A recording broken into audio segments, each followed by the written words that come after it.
one of the most influential and best-known personalities in the upper Midwest, is a reporter by the name of Cedric Adams.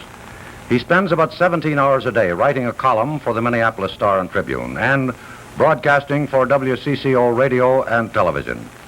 Cedric Adams was born 54 years ago in Adrian, Minnesota. He was brought up in Magnolia, Minnesota. And more than 30 years ago, he became a newspaper reporter in Minneapolis and St. Paul. He's only been broadcasting about 23 years. It's been said that Cedric Adams is more popular up in his part of the country than Smorgasbord and a winning Minnesota football team. Cedric Adams, his wife Bernice, and their 3 sons have lived in this house for about 3 years. It's on 4 acres of land in the suburb of Edina. That's just 10 miles southwest of Cedric's newspaper office and radio and television studios in Minneapolis. Evening, Cedric. Well, good evening, Ed. I was just fixing the fire for a little grub a little later on. How are you? Fine, thank you. How are you? Good. How's the weather out there tonight? Well, tonight it's lovely. We've had a miserable spring, but today it got up beyond 85. As a matter of fact, it's about 110 in here now. I'm going to do a Louis Armstrong all through the evening, I know. Don't forget, Ed, you have that invitation to come out here this summer and fish in one of our 10,000 lakes, too. I'm going to do that, too. I wish I could get a day off. By the way, how did you lead your column today, Cedric? Well, my top item was on something that I'm doing right now. I discussed a little nervousness that's customary. And then my second item, I did something that I do periodically. I had to apologize for a mistake. I had sent a memo to the picture desk at the paper last Tuesday about a women's baseball game we were having out in one of our suburbs. Women about 55 to 60. I thought it'd make a good story, and today I had to run a memo that I got from the picture desk that said, thank you for the memo on Tuesday. The game was on Monday. Well, Cedric Adams, I know you have one of the toughest schedules in this whole news business. Just how many radio and television shows are you whipping together now? Well, my radio is about 20 shows a week, and I have 10 television shows, and then I do 7 newspaper columns a week. Makes me tired just listening to it. Cedric, with a schedule like that, I wonder, do you get home very much? Yes, lately I've been getting home quite a little. I have managed to arrange a lot of my work here at home. Come on out to the dining room now, Ed, and I'll take you into what I call my workshop. Some people, I guess, would call this a library or a den, but this is really my workshop. Over here, that isn't a telephone on the wall there, by the way, Ed. That's a radio.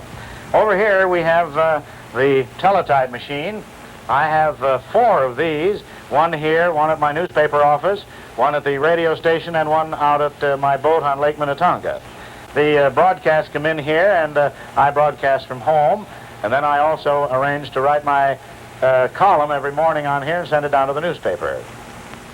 Cedric, is there any late word from Washington on the president's condition? Well, we've had some bulletins here, Ed. Let me check. One that came in a couple of hours ago. It says the president is progressing satisfactorily. There's no indication for immediate surgery, and the doctors will meet again at midnight tonight, your time. By the way, Ed, have you seen the president lately? Yeah, I chatted with him last night for a few minutes at that dinner, and I've never seen him looking more fit, lean, and healthy than he did just apparently an hour, 2 hours before he was stricken. Well, do you think this is a serious thing, then? I know no more than you do, Cedric. I imagine we'll have to wait for a complete diagnosis. Cedric, how do you manage to fill a column every day? Well, Ed, I get a lot of help from contributors.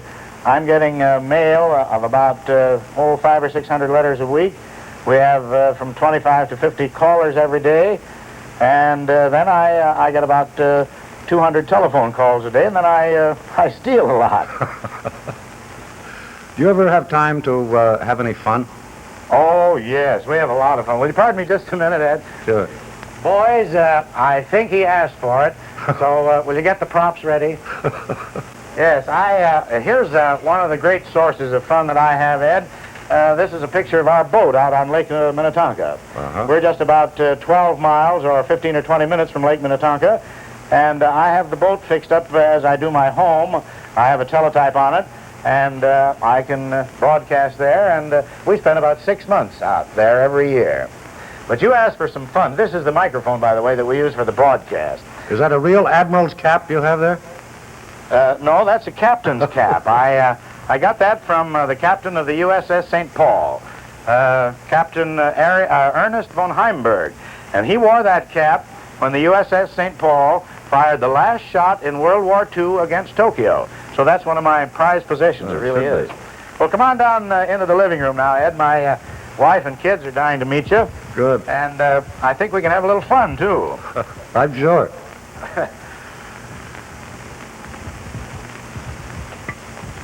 Well, here's our little group now. Mrs. Adams, this is Mr. Murrow. Good evening, Mrs. Adams. How are you? Fine, thank you. And over here is our daughter-in-law, Marilyn. Evening, Marilyn.